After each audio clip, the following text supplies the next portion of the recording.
السلام علیکم ورحمۃ اللہ وبرکاتہ۔ ناظرین، آج ہم آپ کے سامنے اسم کی بات کرنے لگے ہیں۔ اسم کی ویسے اگر دیکھا جائے تو اس کی جو تقسیم ہے وہ 6-7 اعتبار سے ہوتی ہے۔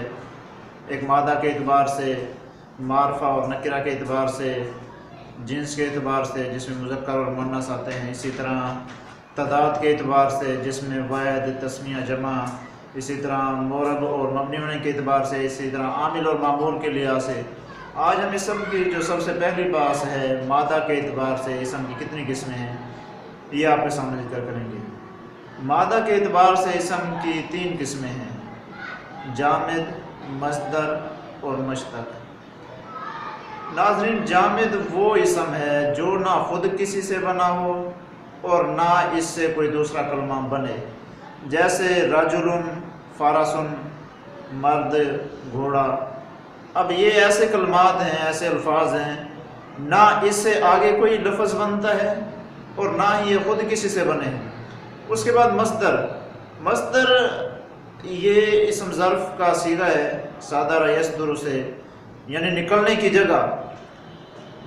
تو اس اسم میں بہت سارے افعال اور مشتقات نکلتے ہیں۔ اس کے بعد مشتق ہے، یعنی وہ اسم جو مصدر سے مل کر بنا ہو، جیسے خالق، عالم۔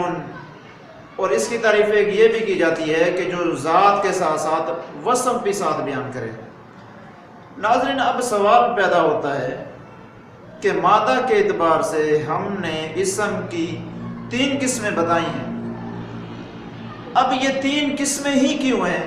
مادہ کے اعتبار سے اسم کی 4 قسمیں بن جاتی، یا 2 بن جاتی، یا 5 بن جاتی، 3 ہی قسمیں کیوں بنی ہیں؟ اس کو ہم 2 اعتبار سے دیکھیں گے، ایک لفظوں کے اعتبار سے اور ایک معنی کے اعتبار سے۔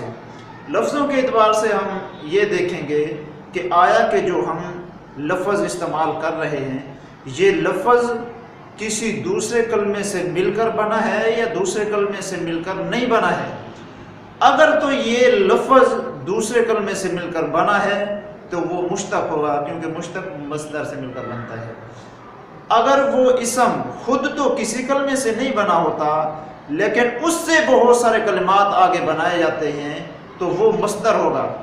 اور اگر وہ لفظ، وہ کلمہ، وہ اسم جو نہ خود کسی سے بنے اور نہ ہی اس سے آگے کوئی اور الفاظ بنے، کوئی اور کلمات بنے، تو وہ جامد ہوگا۔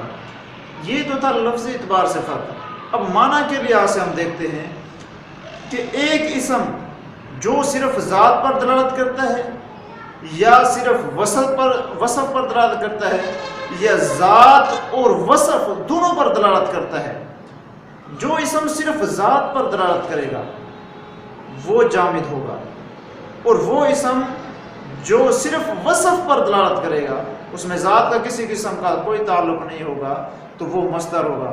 اور جو ذات اور وصف دونوں پر دلالت کرے گا تو وہ مشتق ہوگا۔ ناظرین، ان چیزوں کو اگر ہم دیکھیں لفظ اور معنی کے اعتبار سے اگر ہم دیکھیں تو مادہ کے اعتبار سے اسم کی یہی 3 قسمیں ہی بن سکتی ہیں، چوتھی قسم نہیں بن سکتی، نہ ہی 5ویں قسم بن سکتی ہے۔ السلام علیکم۔